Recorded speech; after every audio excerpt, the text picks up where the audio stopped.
Hello everyone, welcome back to my channel. तो मैंने differentiation का पूरा बेसिक्स लेकर जितनी भी एडवांस क्वेश्चन थे मैंने सारा करवा दिया। आपके सारे एग्जाम के लिए इंपॉर्टेंट है, एक तो बात मैंने बता दिया। उसके बाद आज बात करेंगे एप्लीकेशन ऑफ डेरिवेटिव। आपका चाहे एनडीओ, एयरफोर्स हो, नेवी, कोस्ट गार्ड हो, चाहे क्लास 11-12 के बच्चे हो, और जिस बच्चे को सीखने की ललक है वो सीख सकते हो। जे एडवांस बच्चे हो, कोई दिक्कत की बात नहीं है, सारा गर्द तरीके से उड़ाएंगे। तो सबसे पहले आपको पढ़ने से पहले एप्लीकेशन ऑफ डेरिवेटिव कुछ जो इंपॉर्टेंट एरियाज और वॉल्यूम होते हैं वो जान लो। देखो, सबसे पहले आपको एप्लीकेशन ऑफ डेरिवेटिव में हमेशा change in area, change in length, ये सब पूछा जाएगा। सबसे पहले आपको याद रखना है क्या, एरिया ऑफ स्क्वायर। इस एरिया ऑफ स्क्वायर क्या होता है, ए स्क्वायर। अगर पूछे area of circle, area of circle क्या हो जाएगा, पाई आर स्क्वायर। अगर आपसे पूछे यहीं पर एरिया ऑफ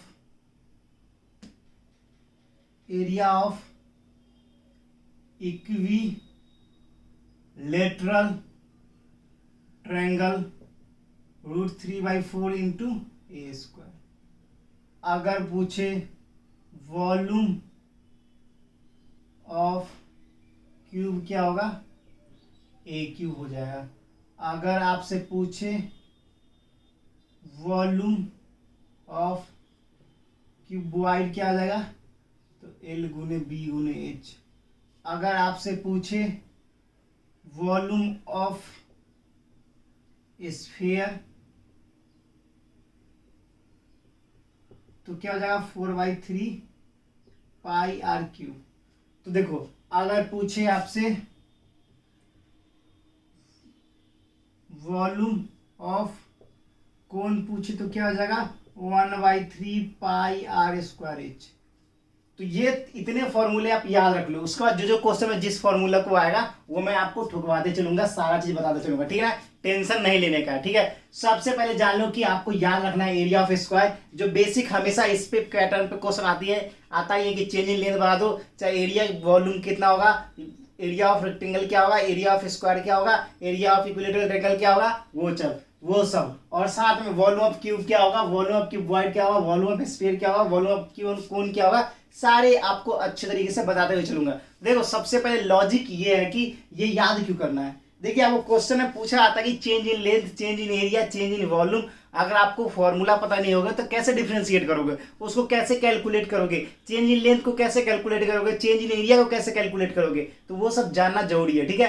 तो देखो, सबसे पहले बेसिक क्वेश्चन लेते हैं। देखो, बेसिक क्वेश्चन लेते हैं। क्वेश्चन नंबर 1 बेसिक लेते हैं। देखिए, आपके बुक में क्या दे रखा है, देखिए सबसे पहले ध्यान दीजिए, आपका दे रखा है the side of equilateral triangle is increase at the rate. देखो, क्वेश्चन नंबर 1 क्वेश्चन सिखाते हुए चलूंगा, ध्यान देना। The side of an equilateral triangle,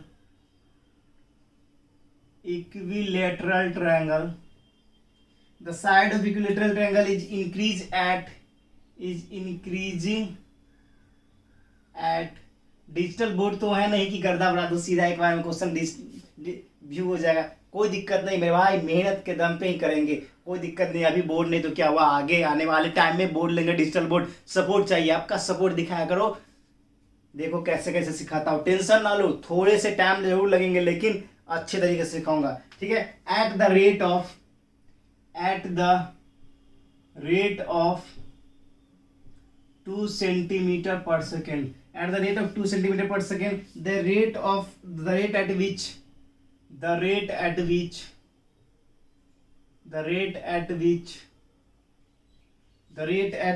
area increases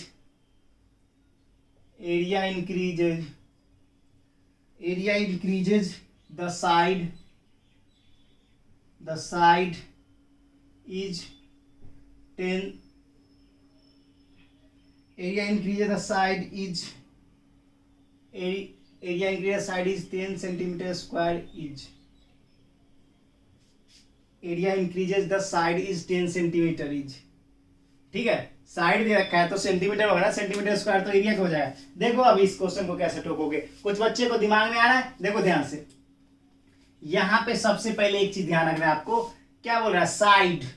तो सबसे पहले हम यहाँ पे देखो देखो ध्यान से, the side of equilateral angle. सबसे पहले देखो, जो बच्चे को कुछ नहीं आता उसको थोड़े थोड़े धीरे धीरे, सबसे पहले देखो ए बी सी।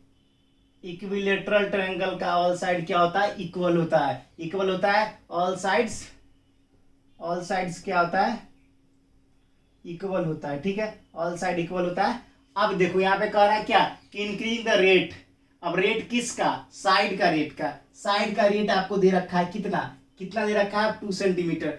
2 सेंटीमीटर आपको दे रखा है साइड का रेट। देखो, the side of equilateral angle increasing at the rate of 2 centimetre.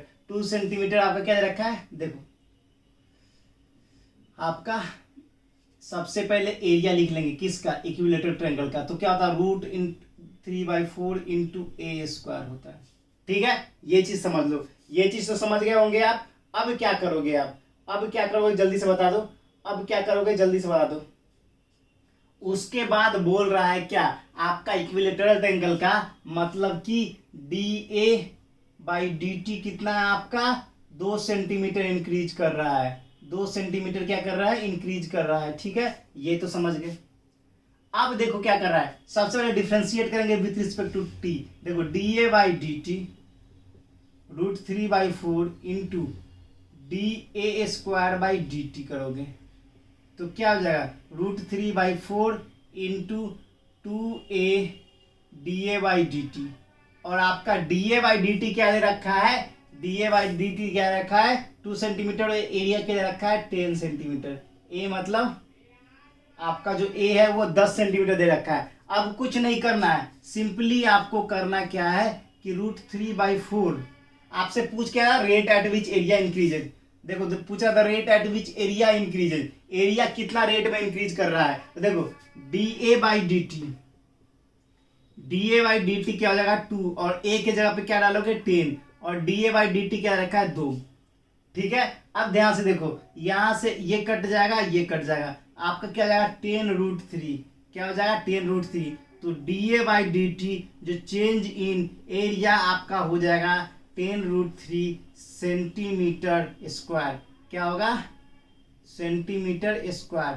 तो जो भी ऑप्शन में दे रखा हो एग्जाम में उसको टिक मार देंगे। देखो कितना बेसिक है ना, बेसिक। बस आपको करना क्या है, क्वेश्चन को पढ़ना है। The side of equilateral triangle is increasing at the rate of 2 centimetre. कह रहा है साइड है जो इक्विलेटरल ट्रायंगल का वो इंक्रीज करता है कितना, 2 सेंटीमीटर। तो इंक्रीज करता है तो dA/dt, यहां पर उसका बोला the rate at which area increases, बोला एरिया इंक्रीज करता है। सिंपल समझो, यहां बोला rate at which area increases, area कितना इंक्रीज करेगा जब साइड आपका 10 सेंटीमीटर हो। तो मैंने सिंपली क्या किया, डिफरेंशिएट कर दिया with respect to time T. तो देखो यहां पर d2a dA/dt, समझ लेना, ये a है जो इंक्रीज इन क्या है, लेंथ है। याद रखना ये a जो है आपका क्या है, लेंथ का, लेंथ दे रखा है किसका, इक्विलेटरल ट्रायंगल का। समझो साइड्स का है, साइड है ये। ठीक है, तो उसी वजह से आपका डिफरेंशिएशन हुआ। तो 2a dA/dt यहाँ पे सॉल्व किया, और dA/dt का मान 2 है और a का मान 10, कैलकुलेट होके 10√3 आपका राइट आंसर हो जाएगा। ठीक है, ये चीज समझ में आ गया होगा।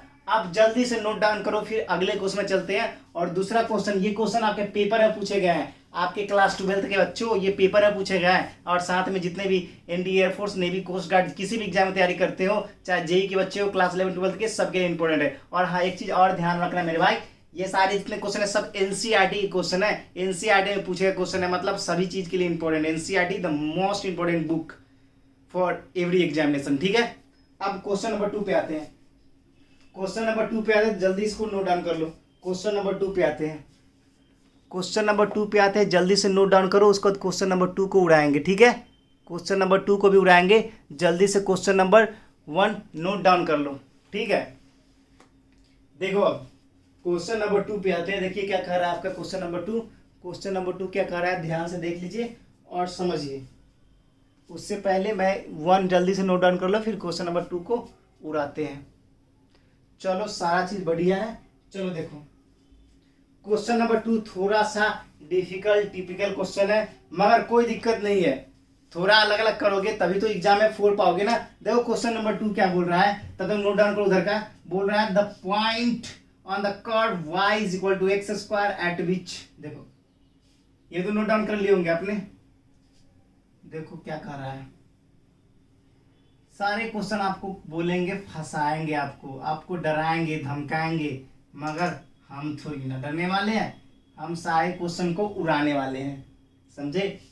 और याद रखना, वर्दी तो लेकर रहेंगे, चाहे जितनी भी मेहनत करनी पड़े उतनी हम करेंगे। देखो क्वेश्चन नंबर 2 क्या बोल रहा है आपका, the point S on curve,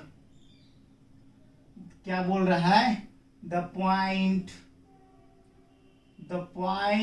is on curve y is equal to x square at which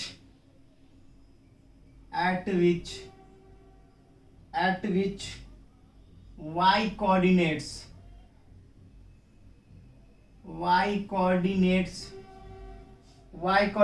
is changing, y coordinate is changing 6 times as fast as x coordinate is, बोल रहा है क्या आपका, बोल क्या रहा है पता है, सिंपल क्या बोल रहा है कि आपका अगर y is equal to X square है, जो कि आपका y कोऑर्डिनेट में क्या हो रहा है, कोऑर्डिनेट में चेंज हो रहा है 6 times as fast as 6। Train को जाने दो भैया, क्या कर सकते हैं, ट्रेन तो जाएगा ही। चलो सीखो, बोल रहा है क्या कि y जो चेंज हो रहा है वो 6 times more than x coordinate से 6 गुना ज्यादा स्पीड में y कोऑर्डिनेट चेंज हो रहा है। तो सबसे पहले आपको देख क्या रखा है, देखो अब मान लो यहाँ पे, मान लो इसको अगर हम सॉल्व करते हैं तो कैसे करेंगे, अगर देखो यहाँ पर अगर हम dx बाई dt को k मानते हैं, ठीक है, तो dy बाई dt कितना टाइम्स है, इसके कितना टाइम्स है, 6 टाइम्स है। अगर dx बाई dt आपका 1 है, मान लीजिए 1 है, तो आपका dy बाई dt क्या होगा, 6 टाइम्स होगा, क्योंकि साफ साफ लिख रहा है कि y coordinate changing 6 times as fast as x coordinate. और बहुत ज्यादा इंपॉर्टेंट क्वेश्चन है, लॉजिक थोड़ा सा लगा है, तो ध्यान दो यहाँ पर आपका dy बाई dt क्या हो जाएगा 6k, ठीक है, और आपको कोऑर्डिनेट क्या दे रखा है, y is equal to X square. ये तो आपको बोल रखा है कि चेंजिंग जो हो रहा है dx बाई dt वो अगर k है, तो अगर y में चेंजिंग करे तो वो 6 टाइम ज्यादा है x से। ये चीज तो समझ रहे हो, बिल्कुल समझ रहे हो। अब इसको डिफ्रेंशिएट करो, क्या हुआ है, dy by dt is equal to 2x dx by dt। अब बताओ उसके बाद क्या होगा। अब हम एक चीज जानते हैं, इसकी वैल्यू है 6k और इसकी वैल्यू क्या है, dx बाई dt k है, k से k कट जाएगा तो 2x इज इक्वल टू 6, तो x is equal to 3, x is equal to 3। तो आपका दोनों का कोऑर्डिनेट पूछ रखा है, अगर x की वैल्यू 3 है तो हम क्या करेंगे, put the value in equation 3, इसको मान लेते हैं, ठीक है, इक्वेशन 3 में,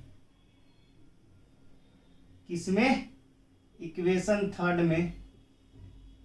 3 में पुट करेंगे तो y is equal to X square, तो आपका x की वैल्यू 3 का स्क्वायर तो क्या हो जाएगा 9 हो जाएगा। तो कोऑर्डिनेट की बात करें तो 3 और 9 आपका राइट आंसर हो जाएगा। ऐसे ऐसे क्वेश्चन पूछे जाते हैं, ऐसे भी क्वेश्चन पूछे जाते हैं। अगर आपसे पूछ लिया जाए कि आपका जो y का कोऑर्डिनेट है वो 6 टाइम ज्यादा हो रहा है किससे, x का कोऑर्डिनेट का, तो मैंने बस x का कोऑर्डिनेट को k माना तो y के कोऑर्डिनेट 6k हो गया। बस ये जो कर्व दे रखा था वो कर्व को डिफरेंशिएट किया तो dy by dt into 2x dx by dt। अब यहाँ पर देखो dy बाई dt को लिख सकते हैं 6k, उसका 2 इंटू एक्स, और इसके जगह पे क्या लिखोगे, k लिखोगे, क्योंकि dx बाई dt की वैल्यू k है। तो देखो यहाँ x की वैल्यू 3 आ गई, अगर x की वैल्यू 3 आ गई, इस इक्वेशन में पुट करोगे, वही इक्वेशन यहाँ लिख रखा है, तो क्या करोगे y is equal to X square, तो y 3 का स्क्वायर इज इक्वल टू 9, तो 3 और 9 आपका कोऑर्डिनेट हो जाएगा और इंपॉर्टेंट है,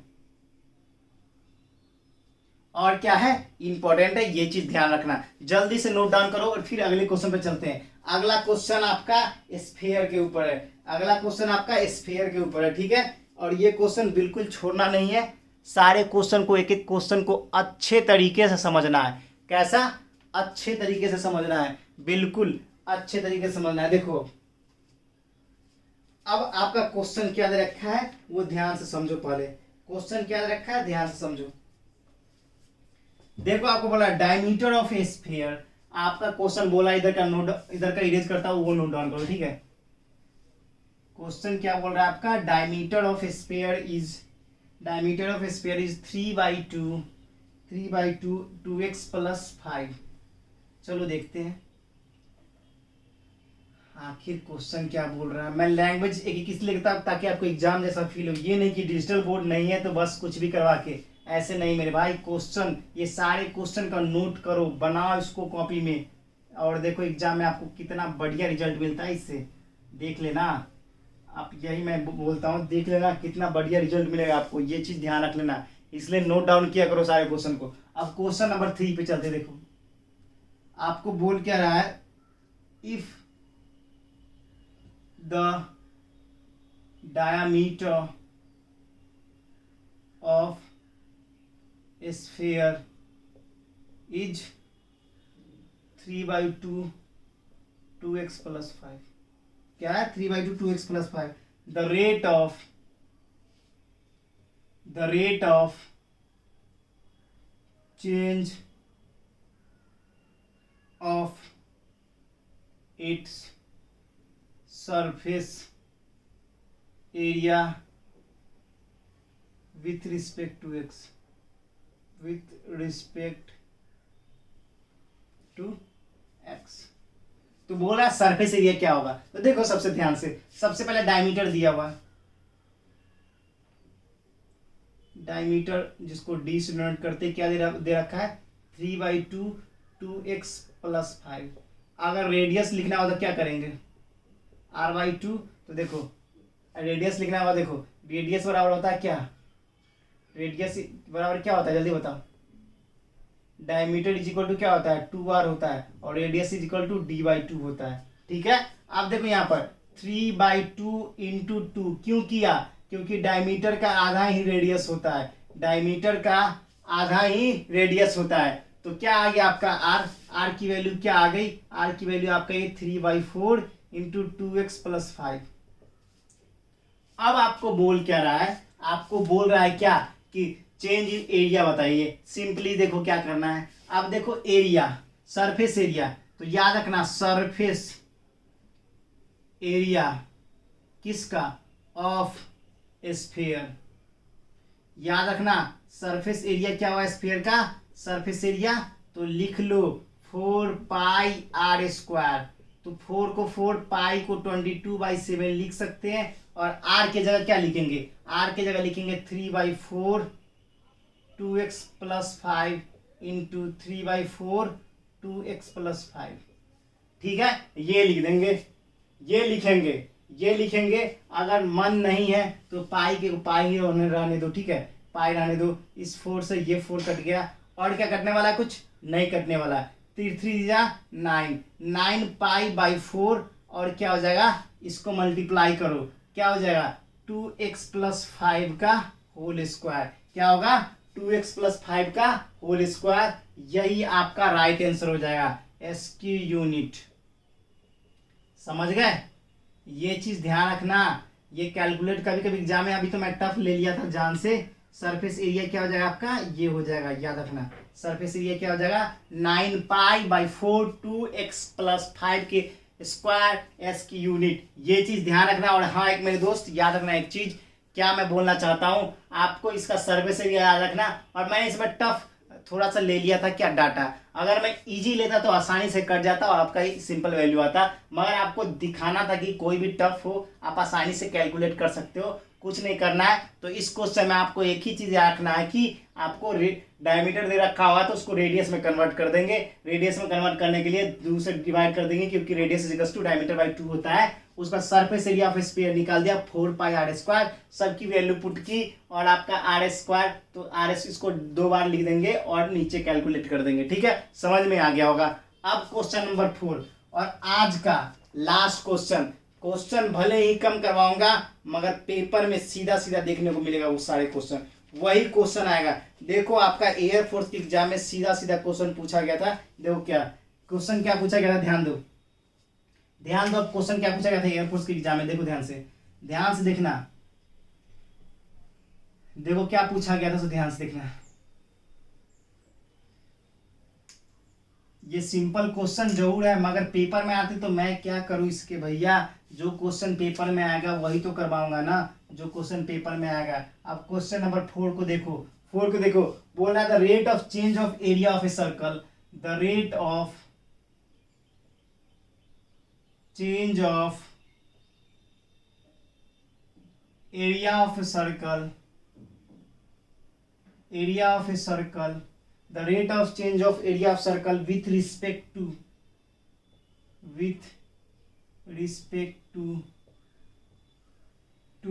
its radius is ये बोल रहा है। अब देखो भैया क्या करना है, अब कुछ बच्चे इसमें कंफ्यूज हो गए होंगे। Rate of change of a circle with respect to radius, अब बोल रहा है क्या, rate of change of area of a circle with respect to radius, radius के रिस्पेक्ट में आपको rate of change of area निकालना है। तो देखो सबसे पहले हम क्या पढ़े हैं, एरिया ऑफ सर्कल क्या होता है, पाई आर स्क्वायर होता है। अब इसको डीए मानते हैं और किसके रिस्पेक्ट में, आर के रिस्पेक्ट में, तो क्या हो जाएगा 2dr बाई dr, ठीक है ना। देखो 2r बाहर निकला, dr बाई dr क्या हो जाएगा, da by dr is equal to r के रिस्पेक्ट में बोला था इसलिए 2 पाई r। तो आपका क्या हो जाएगा, rate of change of area क्या हो जाएगा 2 पाई r, जो कि पूछा गया था आपका नेवी एयरफोर्स एग्जाम में पूछा जाएगा। मोस्ट इंपॉर्टेंट है ये मोस्ट इंपॉर्टेंट याद रखना, इंपॉर्टेंट सिंपल क्वेश्चन है मगर आपको ध्यान रखना है कि जब भी rate of change of area of a circle पूछे, आपको एरिया ऑफ सर्कल क्या होता है, पाई आर स्क्वायर। अब देखो D A by D R क्या हो जाएगा, पाई इंटू 2r, कैसे होगा 2r, डिफ्रेंशिएट कर दिया तो आर स्क्वायर का क्या होगा 2r, dr by dr, R के रिस्पेक्ट में बोल रहा है, रेडियस के रिस्पेक्ट में बोल रहा है, तो आपका ये दोनों कट गया, 2 पाई आर आपका राइट आंसर हो गया। तो इसको समझने में अगर कोई भी तकलीफ, कोई भी दिक्कत, कुछ भी हो, कमेंट्स में बताना। और आपको ये सारा क्वेश्चन कैसा लग रहा है जो कि एग्जाम पूछा गया वो भी कमेंट्स में लिखना, और आपको समझ में आया कि नहीं वो भी कमेंट्स में लिखना। और याद रखना एक एक क्वेश्चन उड़ाऊंगा, फिर मैं कल से इसका लूंगा चैप्टर क्लास 2 और उसमें सारे डिफरेंट टाइप्स ऑफ कॉन्सेप्ट उड़ा देंगे। तो फिर मिलते हैं नेक्स्ट वीडियो में, और वीडियो को लाइक करना, सब्सक्राइब करना, शेयर करना, ज़्यादा से ज़्यादा दोस्तों को तक पहुंचा ताकि सारे आपके दोस्तों का सिलेक्शन हो सके। तो फिलहाल इतना ही, जय हिंद, जय भारत, वंदे मातरम।